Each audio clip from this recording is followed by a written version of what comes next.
Network Entertainment. We live in an era where everyone celebrates success, but rarely do we talk about the waiting, the pauses, and the years in between. Today's guest knows exactly what it means to step back, rebuild, and rise again. Stronger, surer, and right on time. From Pampanga to the world stage, she just made history as the first Filipina to win back to back Miss Grand International titles for the Philippines, proving that the right time is always your time.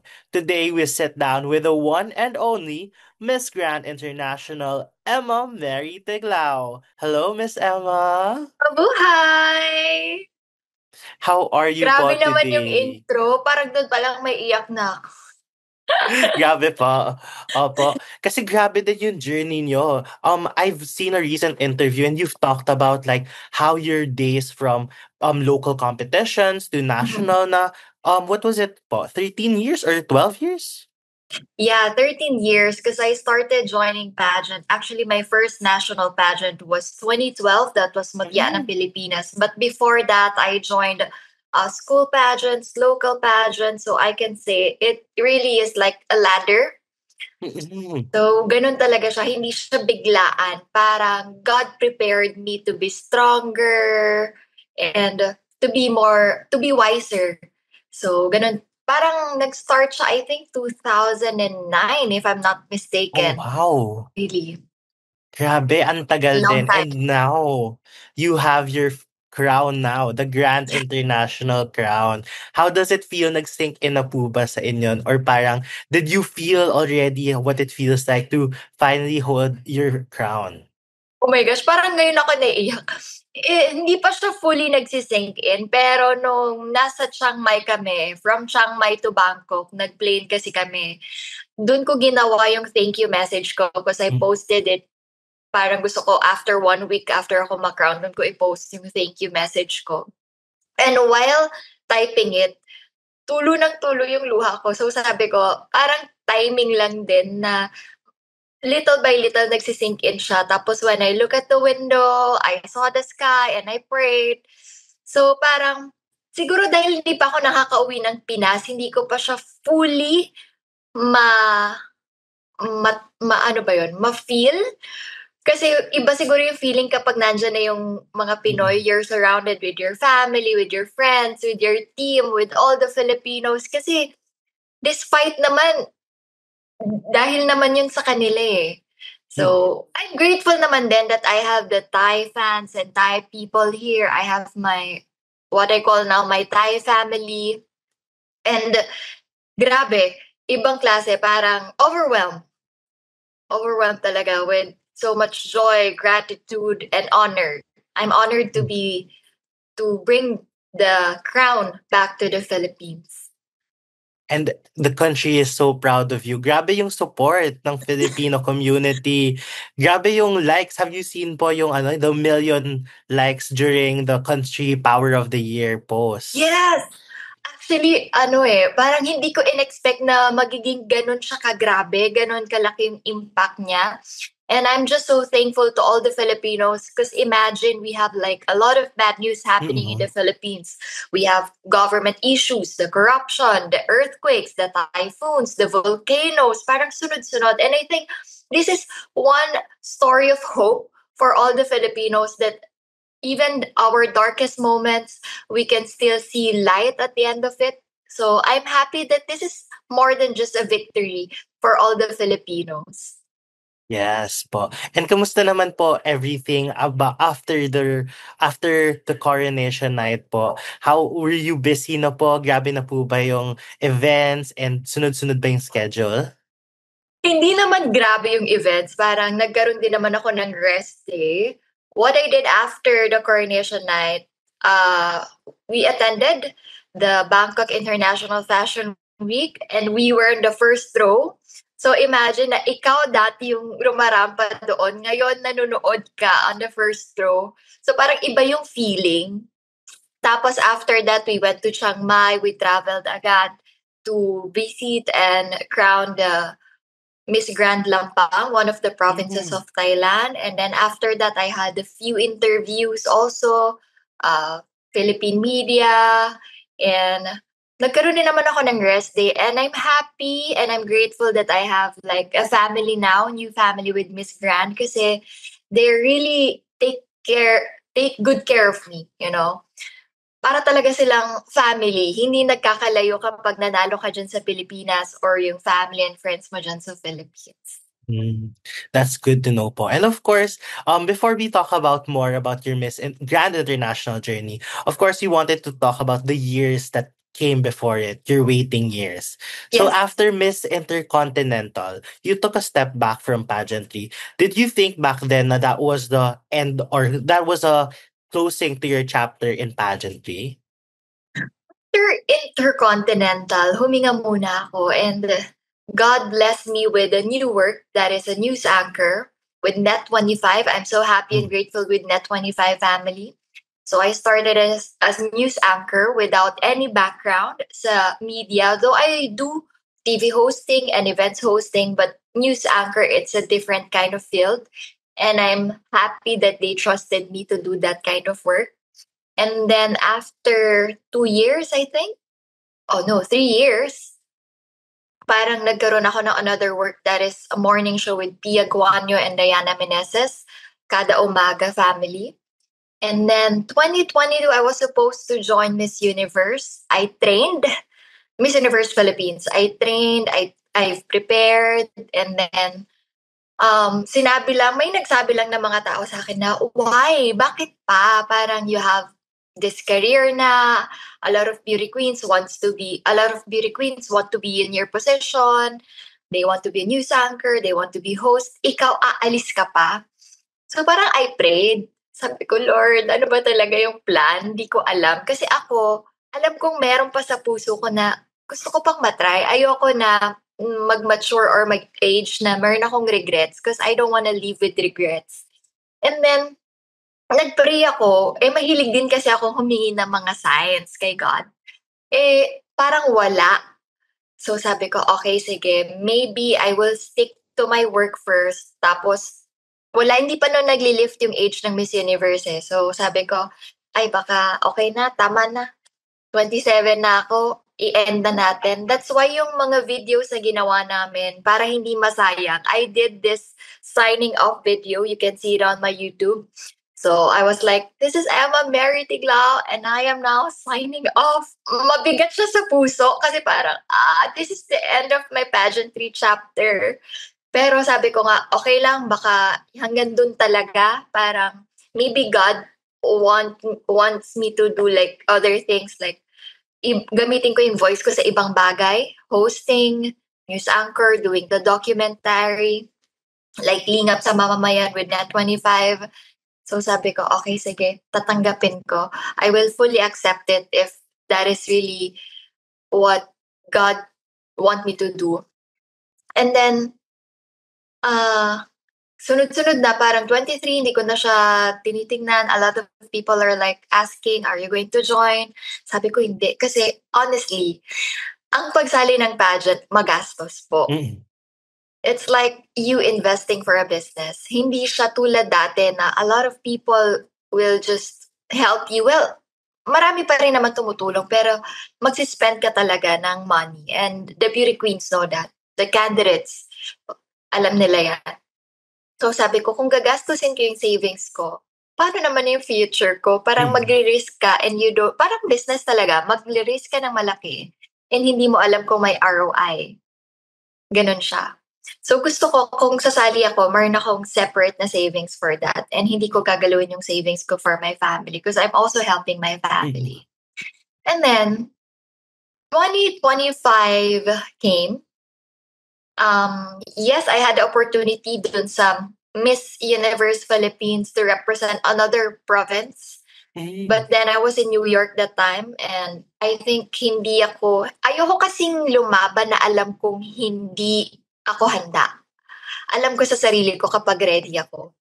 And I don't want to just be there para, alam mo yun, okay, sinali ka nito. Siguro, dala na rin na experience ko, parang, hindi na ako tulad nung dating Emma na, okay, sali, go. Pero ngayon parang, pag sinali mo ako, gusto ko, eto na yon. Kasi malaki na yung mga i-risk natin. And then, nag-no ako with that opportunity. Sabi ko, hindi. Kung sigurong magme-Miss Universe or sasali ako with that pageant, parang gusto ko prepared talaga. Hindi yung naisipan lang. And then, few months after, dumating yung Miss Grand. Naging mag-roommate kami ni CJ sa Sorsogon. Kasi pareho kaming work noon. So sabi ko, baby girl kasi tawag ko sa kanya kasi nagkalaban kami sa isang competition. Sabi ko, baby girl, sayang, gusto kong sumali ng Miss Grand. Kasi feeling ko, yung Miss Grand, yung personality ko, pasok doon sa pageant na to. So sabi ko, sayang hanggang 30 lang. 30 na ako this year. So sabi ko, baka hindi pasok. So sabi niya, oo nga ate, sayang. Tapos after ng work namin sa Sorsogon, biglang may interview si Nawat. Tapos sabi niya, ililift niya yung age to 35. Sabi ko, Lord, ito na ba yun? And then, sakto wala pang talagang, alam ko may representative si Pampanga, pero isa sa provinces ng Pampanga yun. Pero wala pa talaga yung for the whole Pampanga. So, parang sabi ko, nagtanong-tanong ako. Tapos yun. Tapos biglang, okay, open pa. Okay, go, sali. Tinanong ko rin yung team ko kasi parang hinihintay namin yung pagkakataon na to. And this time, parang nag-align lahat na parang yung team, okay, sige, go, okay. Ang family ko naman, supportive naman sa akin eh. Any decision na gagawin ko, go lang sila, they will support me. Kahit na yung savings ko, hindi ganun kalaki. Parang, feeling ko lang, I don't know, I think you also experienced that na parang you know if you're ready or not. Diba? You know if, okay, kaya ko to. I'm capable of doing this. So, yun siguro yung naramdaman ko. Then, ayun na, nagtuloy-tuloy na. Was there a moment na parang ito na yung pinaka-grandest sign na, okay, go tayo this year. Etong year na talaga na to. Or was it the age limit talaga? It's the age limit eh. Kasi, I don't want to join ng 31, 32. Because I also want to have my own family. And you know naman, di ba, ang women, meron silang clock pagdating dyan. So, ayoko nang patagalin pa. So, sabi ko, eto na, this is it. I think this is the best time for me to join. And I've prayed for it. Sabi ko, Lord, if ito talaga yung plan mo, if hindi pa talaga close yung pageantry chapter, then I will do my very best. And then that time po that you were away from pageantry, what did that season teach you about yourself po and your voice? Oh, the season of waiting. Hindi ko siya inisip na yung mga experience ko noon ay magagamit ko siya ngayon. Kasi in-enjoy ko lang bawat journey. Yung season of waiting na yun, me being a news anchor, I've learned a lot na yung voice mo, very, very important. It may hurt someone or it may heal someone. Documentary, it's really important because it's you giving back to the community. You may not have a big amount of money, but you, as long as you have good intention towards other people, then you can create an impact to their lives. Being a TV host sa morning show, I've learned a lot because every day we interview different personalities, different stories, different challenges, and dun pa lang marami ka nang matututunan na ang sarap ikwento sa ibang tao. Alam mo yun? So, hindi ko alam na sa mga ganong pagkakataon. Kaya siguro, every day na nabubuhay tayo, we should learn na i-value yung bawat experience na meron tayo. Parang doon pa lang sa experience na binibigay sa atin, meron at merong lesson tayong matututunan na magagamit natin for the future.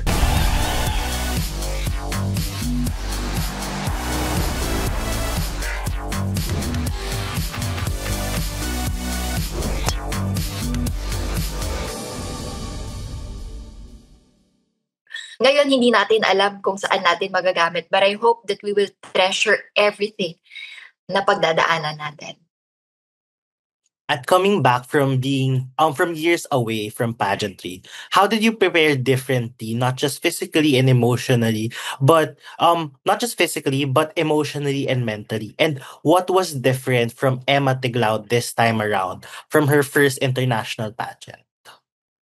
From my first international pageant, the difference is, I think, mas matibay na. I have a stronger faith and I have this experience and wisdom already.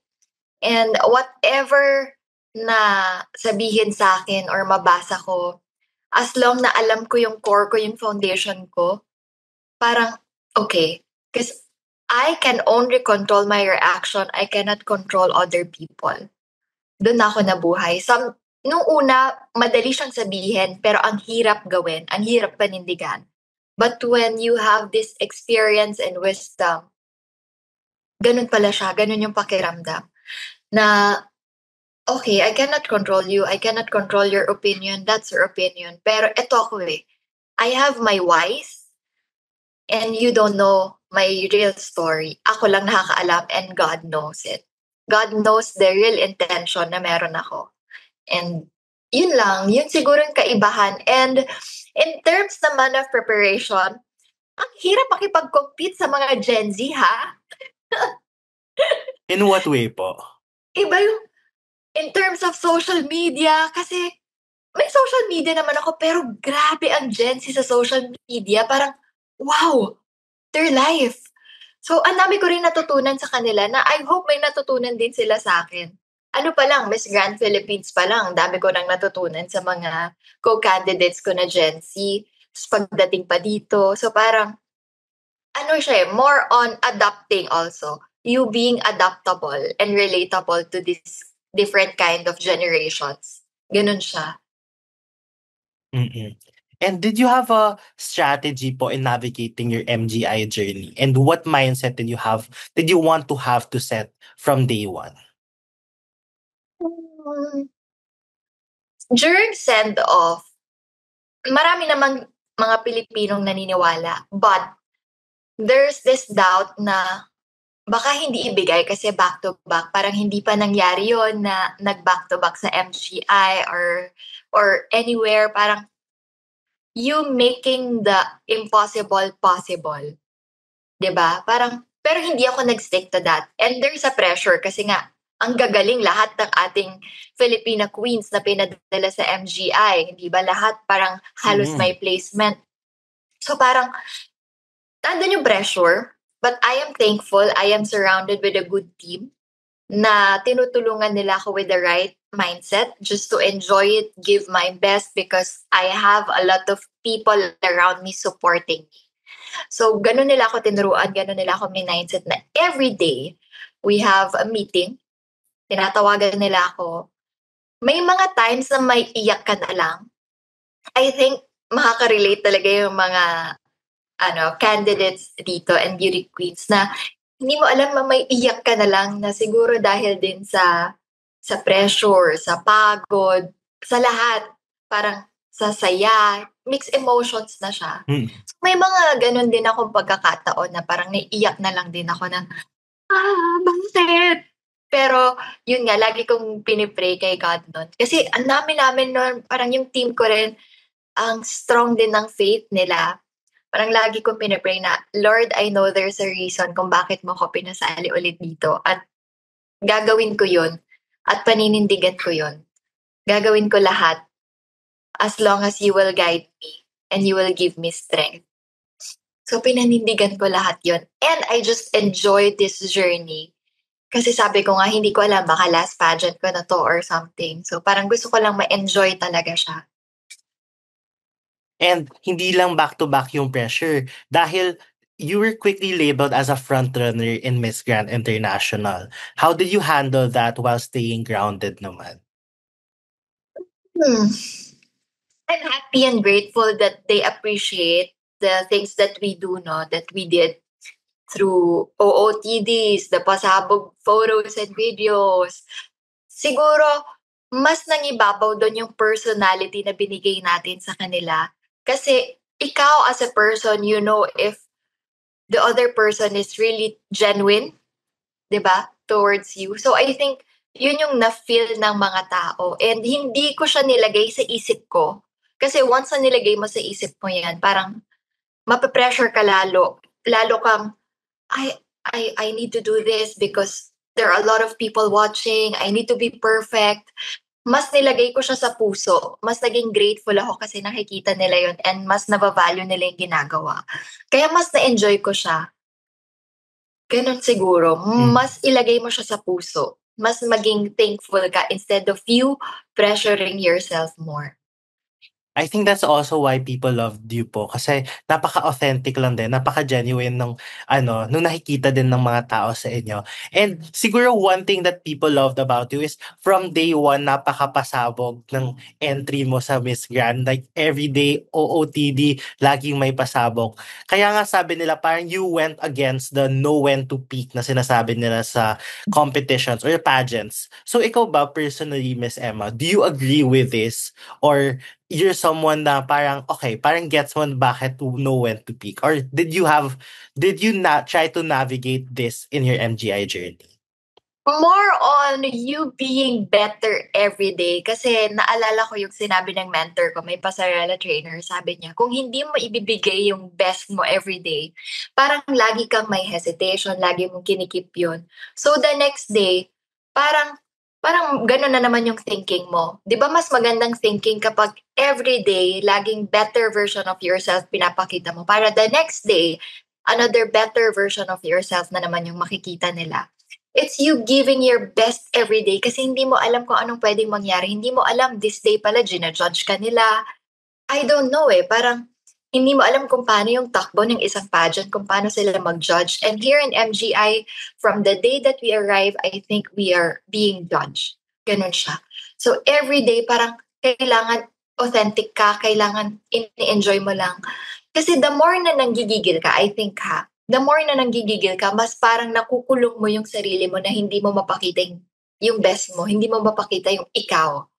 So, dapat fearlessly authentic ka lang din talaga. Tapos, I'm grateful then na a lot of Filipino designers supported us with this grand journey, through this grand journey. And my stylist, Vico, without him din naman, hindi tayo magkakaroon ng mga ganong pasabog na mga OOTDs. Marami din niyang iniyak. So, siguro ganon, no? Parang masarap matikman yung victory kapag ang dami mong hirap na pinagdaanan. Ganun siya. And what was the most challenging part po of that journey? Was it more on the preparation or did the heavy part come during the 1 month or parang the weeks you were in Thailand?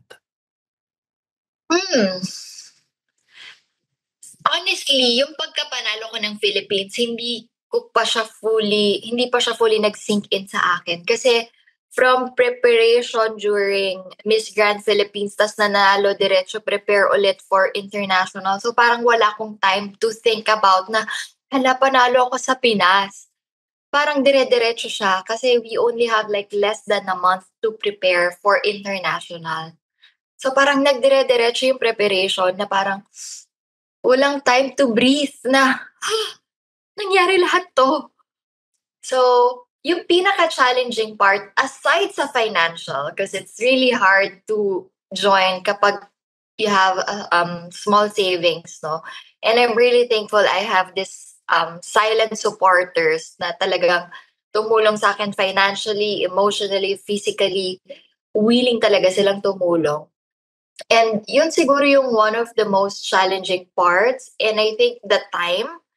Pero I'm thankful kasi marami din talagang taong tumulong. Siguro pag nakikita nilang nilalaban mo, ilalaban ka nila. Ganun siya. Diba ang sarap tumulong kapag yung tinutulungan mo, gumagawa rin ng paraan. Hindi lang siya basta take ng take. Alam mo, may gini-give din siya sa iba. Ganon. At kaya din siguro, grabe din yung suporta ng Filipino community sa inyo. Dahil everyday nilalaban nyo, everyday nakikita nila na si Miss Emma ay pang winner talaga. Thank you. Nakita nila yun. Sa isang daang tanong, meron akong 1,000,000 sagot at minsan mas marami pang tanong. This is Kuya Kim and I'm thrilled to invite you to my podcast under the Pod Network, Ano Ba Talaga? With me, Kuya Kim Atienza, also powered by Memo Plus Gold. Kung may gusto kayong malaman, matutunan o madiscover na bago, makinig na kayo sa podcast na to. Marami akong mga guests, topics, trivia, and revelations on this show. Ang masisiguro ko sa inyo, you'll always learn something new. Just search for Ano Ba Talaga with me, Kuya Kim Atienza on Spotify and wherever you listen to podcasts. At early in the competition, during the preliminaries, there were also online criticisms about styling and wardrobe choices. That was one of you were on a good streak with everyone online. Everyone really loved. Everyone said na parang malaki ang chance ng back to back. Tapos parang everyone was a bit nervous after prelims. How did you deal with that kind of criticism, that feedback, and how did you stay focused kahit may mga ganitong mga iba't ibang naririnig about your performance during early stages? With that issue, I also decided kasi madaming tumulong madaming designers na nag-approach na tumulong with a preliminary gown. And then me, Miss Grand Philippines Organization and my team, kami naman din talaga nag-decide and ako din naman talaga nag-decide with that design. You know what? A lot of international fans really loved that gown. Kasi kakaiba siya. Ibang dating. Ako hindi pa ako nakapagsuot ng ganun din. So parang before ko mabasa yung phone ko, after the competition, the preliminary competition, I was really, really happy because I know that I did my best, my 200%. And I just love that color. I just love the gown. Finil ko lang din talaga siya. And then, nung pagbasa ko ng phone ko, doon ako medyo nalungkot kasi a lot of Filipinos pala hindi sila natuwa doon. Pero I hope that we value everyone's effort. Kasi hindi lang yun na basta pinasuot lang Parang, ang dami ding nag-effort with that gown.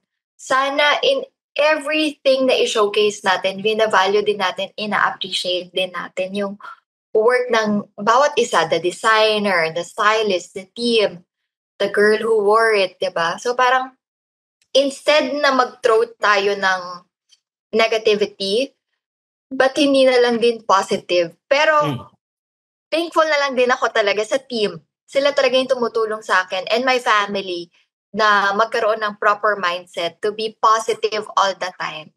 So, ganun siya. And thankful din ako sa mga Filipinos kasi hindi naman siya natabunan talaga ng negativity.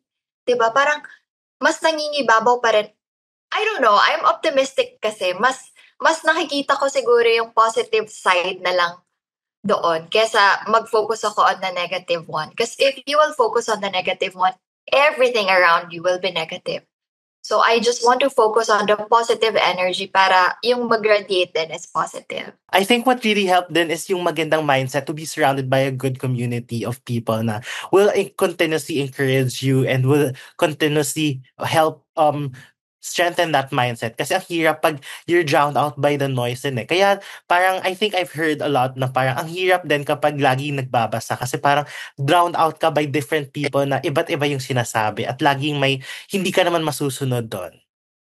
Totoo yan. Sabi nga ng team ko, kapag nakikita nila ako, kasi syempre, hindi mo mapigilan minsan magbasa, di ba? Kahit sabi mo, hindi ako magbabasa. Pero minsan parang magbubukas ka lang ng notification, nandun na agad. Parang sila na yung pimigil. Wag mo nang basahin yan. And during the entire run of the competition, or even the finals night, at which point, may feeling ka ba na, okay, parang this is my night. This is a night I will bring home the crown. Hindi ko siya inisip na ganun. More on, mas nagpe-pray ako na, Lord, i-guide mo ko kasi parang mas ma-enjoy ko tong journey na to. Up until the end, nagpe-pray talaga ako. Nung magkahawak na kami ni Thailand, ni Belle, nagpe-pray pa rin ako na I really want to win, I really want to bring back the crown to the Philippines. Pero alam mo yung feeling na ibibigay kaya ng org sa Philippines? Ibibigay kaya sa akin? Ma-appreciate kaya nila yung hard work na ginawa namin? So I'm just praying na anything that you will give me, Lord, I know that there's purpose. And doon ako kakapit. Kasi mas masarap sa feeling na pinangahawakan mo kung anong plano niya sa'yo kesa mag-expect ka sa plano mo sa sarili mo. I lift everything up to God because I know I did my best. My team were there. The Filipinos gave their very best to support and to fight for this crown.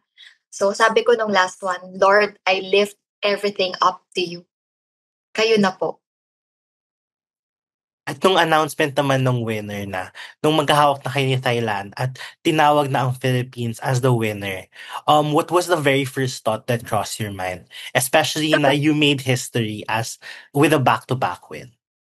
Alam mo yung buka ng bibig ko, dami tuloy meme yan. Yung buka ng bibig ko, kasi yung ano yun word yun na, what? Kasi talagang, binigay sa Pilipinas. Parang finally, parang yung not yet ko before became finally. Diba? So parang yung story mo na, okay, parang sabi ni Lord, okay, not yet for your season of waiting. And then, this, finally, wow. Hindi ako ganun naiyak kasi parang hindi ako makahinga na hindi ko alam hindi ko ma-explain yung feeling nung time na yon, especially nung pinatugtog yung national anthem. And I see a lot of Philippine flags waving. Some Filipinos are crying, shouting. Wala, nag-pray na lang din talaga ako na, thank you, Lord. Kasi with all the things that happen, maraming challenges, but I will never ever forget to still praise Him after what He's done, you know. And it will not be possible without His guidance and the Filipinos' prayers also. So, yun lang di talaga yung nasa isip ko. And ang sarap sa feeling pala, no? I don't know if you watched the live, pero ang sarap sa feeling na ipatugtog na nakikita ng iba't ibang tao, naririnig ng iba't ibang tao, yung national anthem yun. Ang ganda. Nakakaboost ng really proud to be a Filipino. Ang ganda ng moment na yun. And this was the first time it was done in MGI, no? The stage. Ginawa yun nung kay CJ nung pinasa sa kanya yung crown. Pinatugtog din. Iba rin yung feeling no na parang finally napatugtog din sa MGI yung national anthem.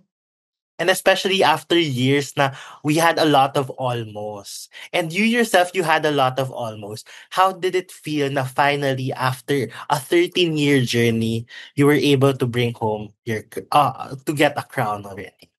And win. Like what I've posted dun sa aking Instagram, My Grandest Wise, dun mo ma-realize na your setbacks, the challenges, the struggles, are stepping stones for your greatest or grandest comeback. Dun mo siya ma-realize na ito pala yun, parang kanina kausap ko rin yung mga kaibigan ko kasi tinatanong nila kung di pa ba ako na-homesick. Sabi ko, siguro dahil nasanay din ako sa Manila kasi di ba nag-work ako and I'm from Pampanga. In Manila, I also live alone. So siguro sinanay muna ako or niready muna ako ni Lord para mas magampanan ko kapag binigay niya na sa akin yung pinipray ko. So parang ganun siya na niready muna niya ako to become stronger. And to be more prepared para pagdating dito, hindi ko siya susukuan. I know how to handle this one. And throughout your journey, you've been consistent about having a purpose beyond the crown. Now, what is your purpose that anchors you now as Miss Grand International? My purpose is, I know it may sound cliche, but to really be the voice, and I want to use that. First is, nung nag-live selling kami, I think I used it already. Hindi lang siya basta live selling.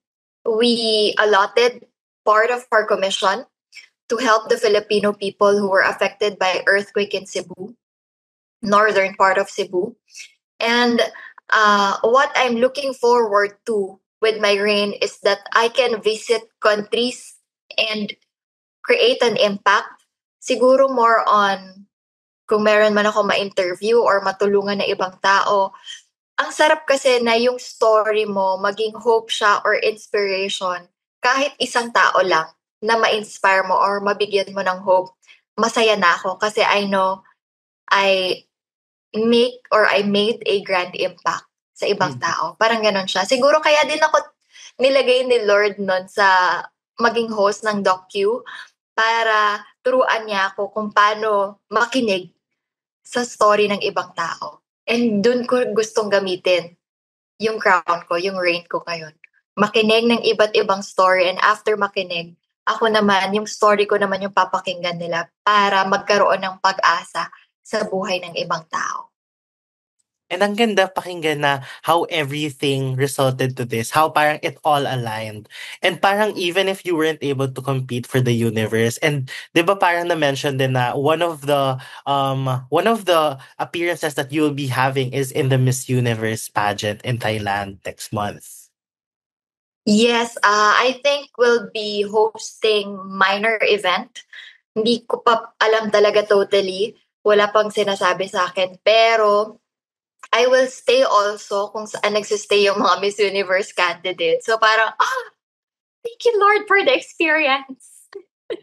I can see and meet some of the Miss Universe candidates. Yung ibang actually Miss Universe candidates, nakaka-message ko na even nagko-compete pala ako ng Miss Grand Philippines like Miss Universe Cote d'Ivoire, si Vina, na Miss Grand Thailand. So parang nakakataba ng puso to have this kind of experience and hindi ko siya ipagdadamot i-share yung experience ko sa ibang tao. And what kind of legacy do you hope to leave as Miss Grand International from the Philippines? I hope that I can create an impact sa iba't ibang lugar na mapupuntahan ko. Sana merong tao na ma-inspire din with my story. Because the seasons of waiting that you are in right now, I hope that you will never give up. And you will realize that one day, you're not yet will become finally. And yun siguro yung gusto kong mangyari na I will touch more lives sa iba't ibang countries, hindi lang dito sa Thailand or sa Philippines. So, ganun siguro yung gusto kong mangyari with my reign. And also, ano pa ba, I want to visit also. I know it's kind of dangerous, no? Hindi naman dangerous, kind of risky to visit Palestine. Pero when I talk to Miss Grand Palestine, I really want to help her also. Kasi siya yung naka-experience firsthand kung anong meron sa country nila. So, isa yun sa gusto ko rin mapuntahan or kung hindi ko man mapuntahan, sana matulungan ko siya in my own simple way. And we're excited to see what else is in store for you as Miss Grand International 2025. And we just wanted to say first na grabe yung pride na dinala niyo po sa country. And of course, lastly, for our last question naman, siguro ito as culmination na rin of your 13-year journey, finally winning the crown for young women, especially Gen Zs, who are feeling like they're running late, parang hindi nag-a-align yung teams na and are starting over. What message do you want them to take from your story? Never, ever, ever give up. And make your faith stronger than your fear. And don't forget your purpose. Because your why will be your way towards your goal. As long as you have a great foundation, as long as you will not forget the people who were there when you are nothing, then I know that someday you can achieve what you really want. Kapit lang. Laban lang. Grabe, nakaka-motivate ka talaga kausap, Miss Emma. And I'm so much honored to have this opportunity to speak with you. And of course, lastly, siguro, I just wanted to ask if you have any message to your Filipino community, to the Filipino pageant fans who have watched and supported your journey in MTI. Maraming salamat po. Alam niyo kung gaano ako ka-thankful, ka-grateful that I'm bringing the Filipinos dito sa fight na to. And when times that I doubted myself, andyan kayo to pull me up. And I'm really grateful na ang dami ring Pilipino na nanood dito sa Thailand. 1 million reaction. Grabe yung suporta na binigay po ninyo. Maraming salamat. And I can't wait to see you soon. I know that we'll be having a grand homecoming. If kaya ko lang magpa-thank you sa bawat isa gagawin ko. Pero hindi na yata yun kaya. Ngayon pa lang, maraming salamat po talaga. And yung panalo po na to ay panalo nyo rin po. Sa lahat ng mga nag-pray, sa lahat ng mga sumigaw, parang konti-konti nakikita ko yung clips ng mga reaction videos. Sobrang natutuwa po ako. And hindi pa po tapos yung journey natin. And I hope also that you will support all the Filipino queens that will compete in a different pageants. Marami pa po tayong pageants. And hindi lang naman to beauty eh. We have a purpose to give. So I hope that you will also know kung bakit po kami lumalaban. We are bringing not just our story, but our story. And I hope that this will bring hope to all the Filipinos, especially kung ano man yung nangyayari po sa atin ngayon. So yun po. Maraming salamat. And to all the Kapampangans, dakal pong salamat. Thank you so much, Miss Emma. And siguro pinaka-last na talaga. Sobrang iconic nung introduction nyo. May we hear it one more time po? Okay, go. Emma Mary Tiglao, Miss Grand International 2025. Oh my gosh, thank you so much po, Miss Emma. Thank you. Baka marinig ako ng kabilang room. Sabi, Inang. Thank you po for making time. Thank you so much po. Thank you so much for this.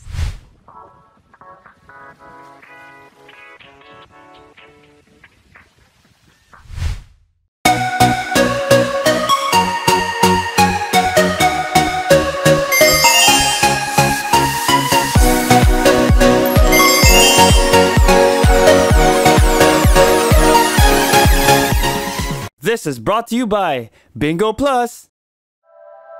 The opinions of podcast creators, hosts, and guests are not necessarily reflective of the official stance of the Pod Network Entertainment, its hosts, or other network programs. The content created by the people behind the podcast is personal and not meant to harm any religion, ethnicity, group, organization, company, or individual.